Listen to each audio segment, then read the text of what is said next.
안녕하세요. 전남대학교 철학과의 장국동입니다. 오늘 제가 강의할 부분은 다산 정약용이 1801년에 강진으로 유비에 와서 1818년까지 18해 동안을 유배하고 있었습니다. 그동안에 다산이 호남을 어떻게 인식했는지, 특히 그분의 시나 잡문을 중심으로 해서 강의를 해보겠습니다. 다 아다시피 다산은 1762년 6월 16일에 태어났습니다. 아마 이때가 영조 38년일 겁니다. 그리고 태어난 곳은 광주 초부면 마연입니다. 경기도요. 그리고 나서 헌종 2년 1836년 2월 22일에 돌아가셨습니다. 근데 특이한 것은 이분이 15살에 결혼하셨어요. 그런데 돌아가신 해하고 결혼하고 나서 60년 되던 해에 돌아가셨습니다. 그리고 결혼할 때가 22일인데 2월 22일인데 돌아가신 날짜도 2월 20일입니다. 좀 특이하긴 합니다. 정약용의 가계를 쭉 훑어보면 이 아패정씨입니다. 아패정씨인데 특히 해남 윤씨 외가 쪽에 영향을 많이 받으셨습니다.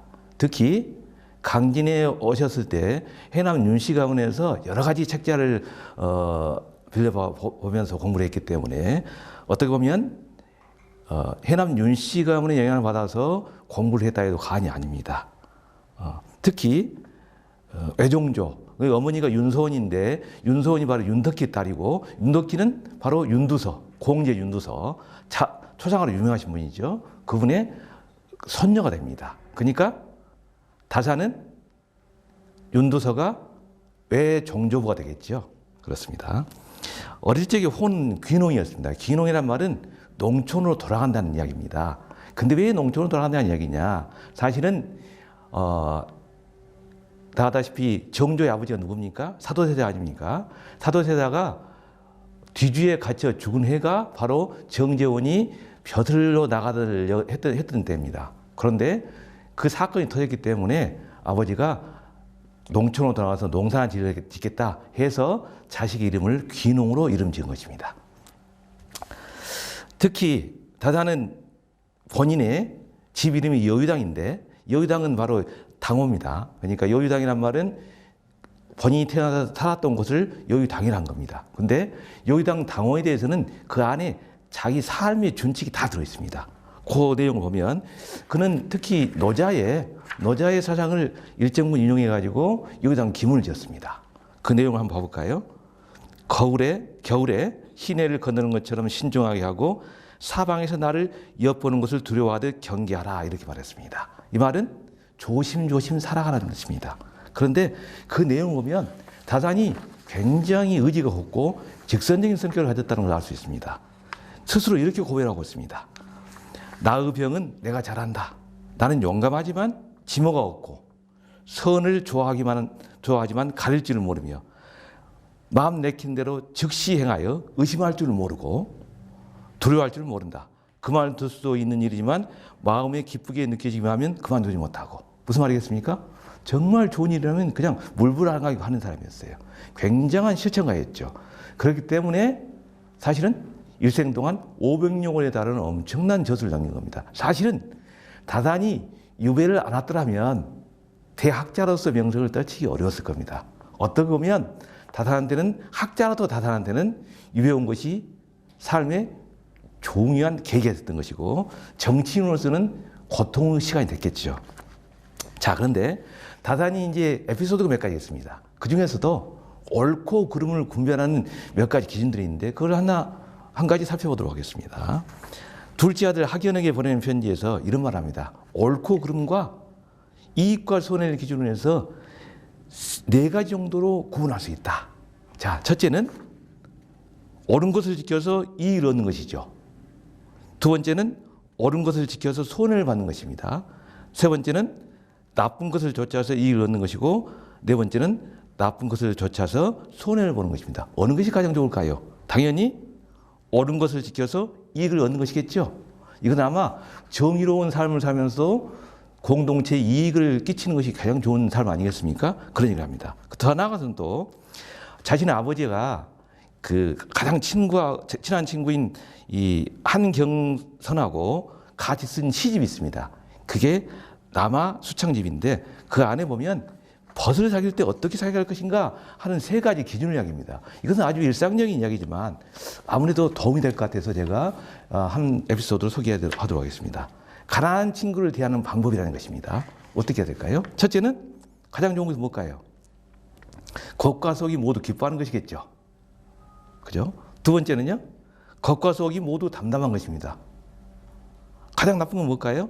싫어하면서도 겉으로는 기쁘지 않은 것이죠.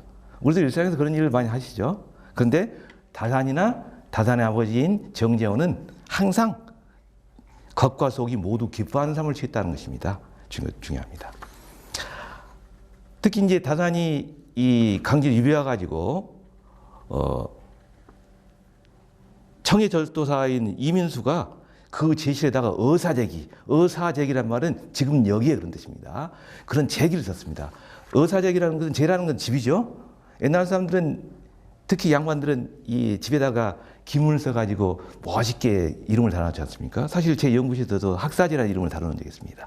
근데 이분이 근데 이민수가 다산의 명언을 듣고 나서 내가 의사제기라는 의사제기를 지었는데 거기 기문을 써달라 해서 쓴 것이 의사제기입니다. 이 의사제기는 다산이 얼마나 현실적인 삶을 중시했는지를 보여준 것입니다. 실학자이기 때문에 백성들의 고통을 직접 봤잖아요. 그렇기 때문에 그 현실 속에서 어떻게 하면 참다운 삶을 살 수 있을까? 그래서 의사제기에 그런 자기의 사상을 그대로 드러내고 있습니다.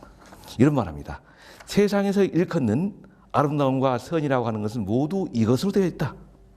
이것을 최상을 다하면 다시 더할 것이 없을 것이다. 이것은 뭡니까? 지금 이 세상입니다. 이 세상 속에다가 유토피아를 건설하는 것이지 저 세상에서 유토피아를 건설하는 것이 아니라는 겁니다. 그러면서 의사제기의 그 핵심을 쭉 이렇게 말하고 있습니다. 이건 한번 읽어보는 게 좋을 것 같아서 읽어보도록 하겠습니다.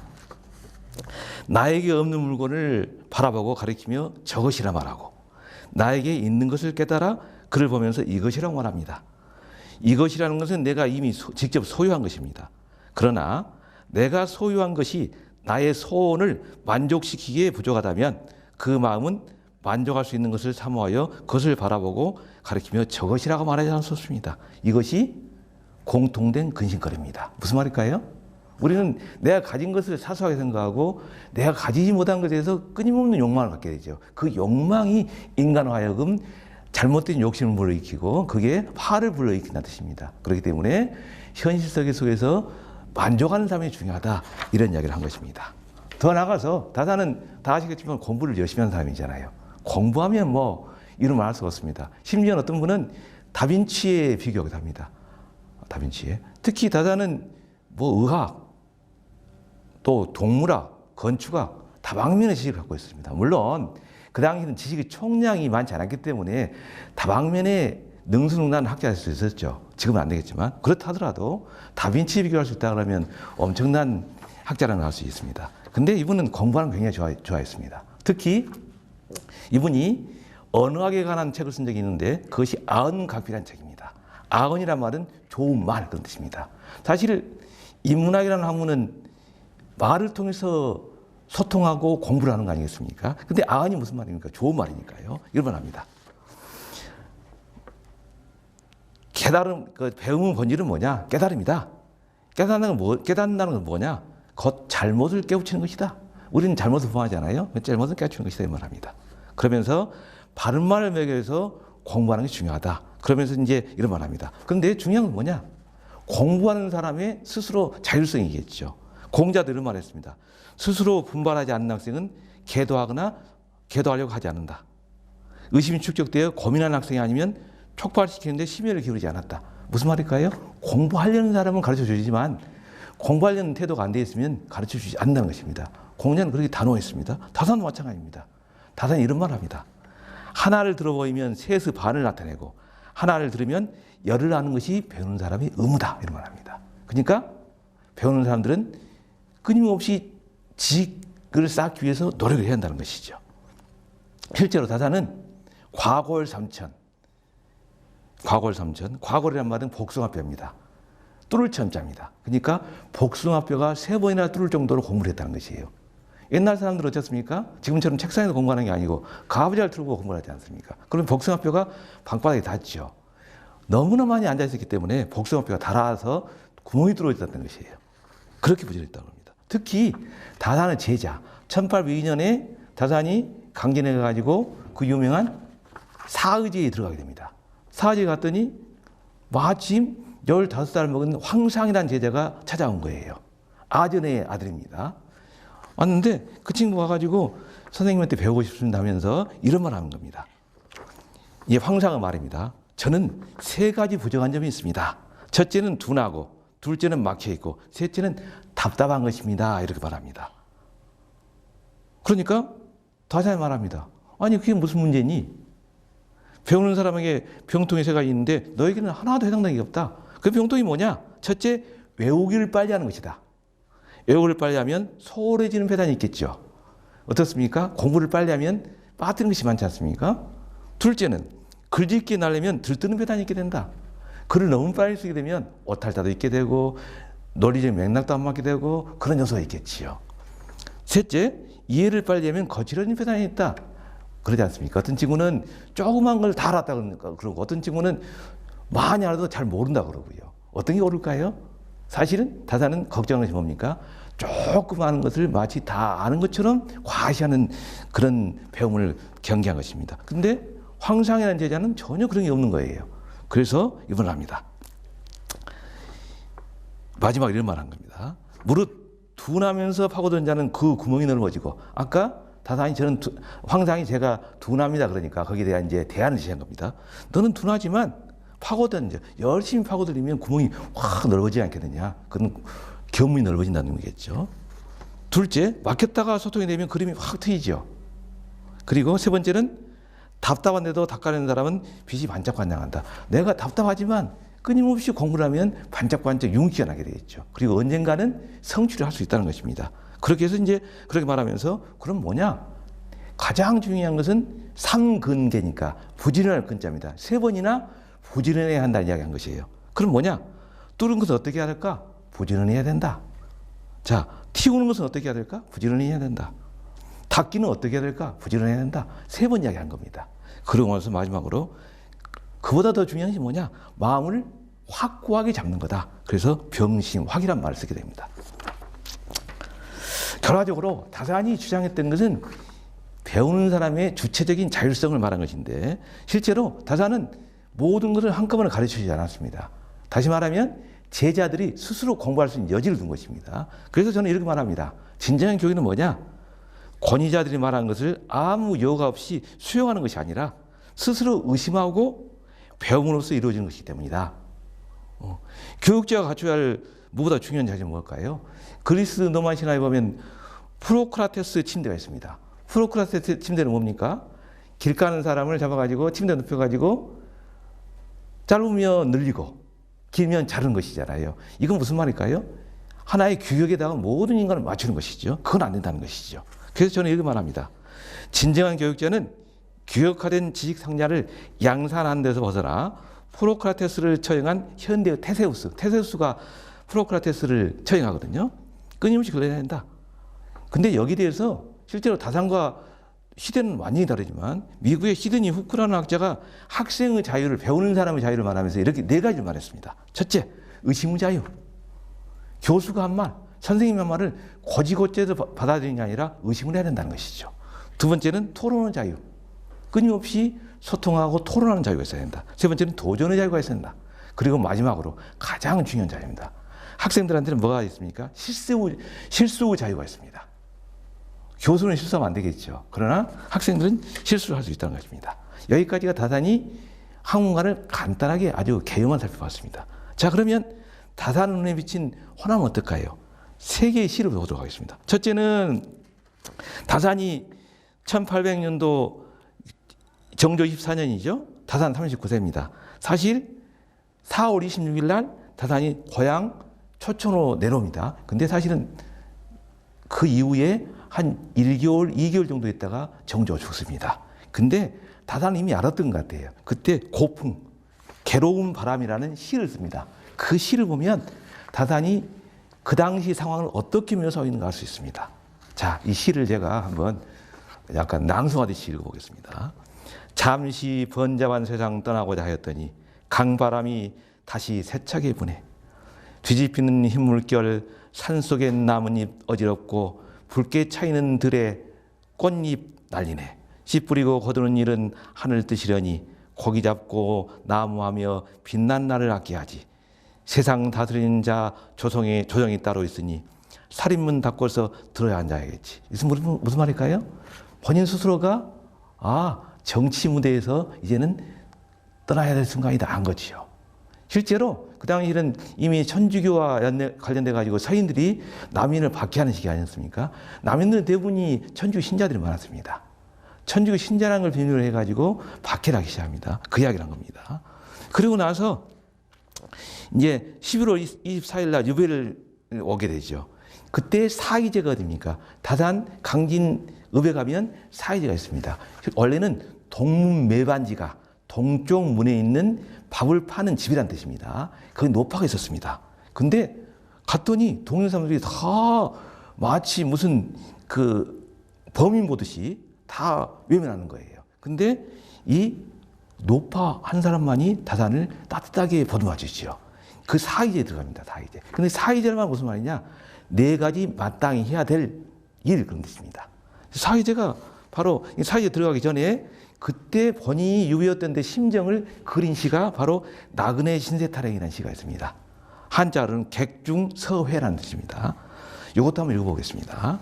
흩날리는 눈처럼 북풍이 나를 불어 나무로 강진 땅 밥하는 집까지 밀려왔네. 다행히도 나지막한 산이 바다를 가려 빽빽한 대나무로 세월을 삼는구나. 장기 때문에 겨울이면 옷은 대래 얇게 입고, 장기는 토속적인 병입니다. 수심이 하도 많아 밤에 술을 더 마시지. 당연히 괴로운 술을 마시겠죠. 나그네의 유일한 부접이 되는 것은 동백이 서울도전에 꽃이 핀 거라네. 당연히 따뜻한 곳이니까 동백이 꽃이 피겠죠. 그래도 미학적인 낭만이 있는 겁니다. 그리고 나서 다산이 이제 사이에 들어가서 사이에 대해서 공부를 열심히 하죠. 그때 이런 말 합니다. 내가 이 고통스러운 삶을 살 게 아니라 내가 어떻게 보면 여가를 얻어도다. 무슨 말입니까? 이게 유배 보는 게 나한테는 고통이 아니라 나한테 공부할 시간을 주는구나라고 생각한 거예요. 그리고 나서 사의제라는 이름을 붙이고 나서 사의제 이름에 대해서 이렇게 이야기합니다. 사의제가 뭐냐? 생각할 때는 마땅히 깨끗하고 담백하게 해야 된다 하는 것이고요. 모습은 항상 장엄하고 좀 웅장한 모습을 가지고 있어야 된다. 너무 들뜨거나 경솔한 행동을 해서는 안 된다는 것이죠. 그리고 말은 마땅히 적어야 한다. 아무래도 말이 많으면 수다스러우면 조금 가볍게 보이지 않습니까? 그리고 또 한 가지는 움직일 때는 무겁게 움직여야 된다. 이래서 사의지라는 뜻입니다. 원래 의자는 의롭다는 뜻입니다. 그러니까 의롭게 행동해라 하는 의미도 들어 있습니다. 다산이 이제 강진에 와서 16세, 그러니까 다산이 강진에 오기 전에 이미 다산의 아버지 정재원이 하순 현감으로 왔던 적이 있어요. 그때 다시는 16살 때 결혼을 하고 나서 막 그 다음에 정재원, 자기 아버지인 정재원이 화순 현감으로 오면서 다산을 데리고 옵니다. 공부를 시키기 위해서. 1777년 10월입니다. 그때 다산이 무렴정과 서석산을 올라갑니다. 무렴정이 어디입니까? 하순에 있는 정자입니다. 그리고 서석산은 무등산입니다. 무등산을 말합니다. 다산은 이미 15살 때 결혼해가지고 이미 신혼 살지만 하는데 그냥 아버지가 공부시키며 데려온 거예요. 그리고 나서 3년 동안 집을 못 갑니다. 물론 그 다음에 다시 자기 형인 정약전, 자사람을 썼던 저기 흑산도로 유배를 갔던 정약전이 오게 되죠. 그래서 독림사라는 절이 있어요. 혹시 화순에 가면 화순읍에 만년사라는 절이 있습니다. 만년산이 있고요. 만년사 안에 조그만 암자 같은 데 있었습니다. 비구니들이 사는 절이었는데 그게 독림사예요. 독림사 독속이라는 책을 씁니다. 그렇습니다. 독림사에서 자기 형인 정약전하고 같이 공부를 합니다. 다산은 맹자를 읽고 정약전은 서경, 상서를 읽습니다. 근데 그 당시 다산이 느꼈던 그 생각을 어떻게 쓰냐 그러면요. 이렇게 말합니다. 그 당시 심혈을 이렇게 없습니다. 이곳에 올 때는 첫눈이 가루처럼 뿌리고 산골물은 얼어붙은 듯 하였으며 산의 나무와 대나무 빛도 모두 새파랗게 주어서 움츠린 것 같아서 아침 저녁에 거닐면서 정신이 많아졌다. 무슨 말 아시겠죠? 그러니까 추운 물에 들어가서 양치질도 하고 얼음물로 세수를 하는데 그렇게 아주 경각심이 드는 것이죠. 그런 말 한 것입니다. 그러고 나서 이 서석산을 올라가게 되는데요. 서석산 올라가기 전에 무렴정을 가게 돼요.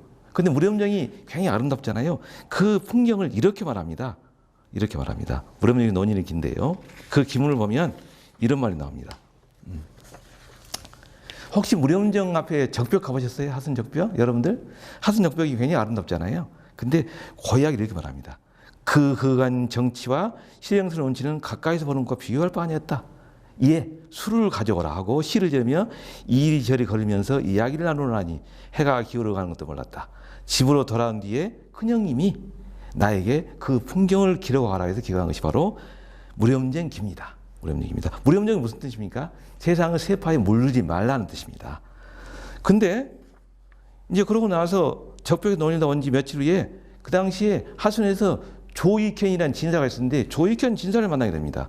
바로 이제 화순 관아에 금소당이라 해가지고 겨치가 있었는데 거기에 조익현이 놀러 왔어요. 조익현한테 내가 이제 다사히 말합니다. 적벽에 뛰어난 것이 너무너무 아름답더라. 근데 어떻게 생각하냐? 그랬더니 조익현이 말한 것이에요. 덕벽에 뛰어난 경치는 여자가 화장을 한 것 같아서 붓고 푸르르게 분을 바른 모습이 굉장히 아름답긴 하다. 그런데 기운찬 어떤 웅지를 펼칠 수는 없다. 차라리 서석산을 봐보는 게 어떻겠냐 해가지고 같이 서석산을 가게 돼요. 이 서석산을 어떻게 묘사하냐? 그 시가 있습니다. 그 시가 이렇게 나옵니다. 서석산은 물사람이 우러르는 바 험한 산꼭대기에 해묵은 눈이 쌓여 있는데 태고적의 모습을 고치지 않고 알차게 쌓고사 우뚝하여라.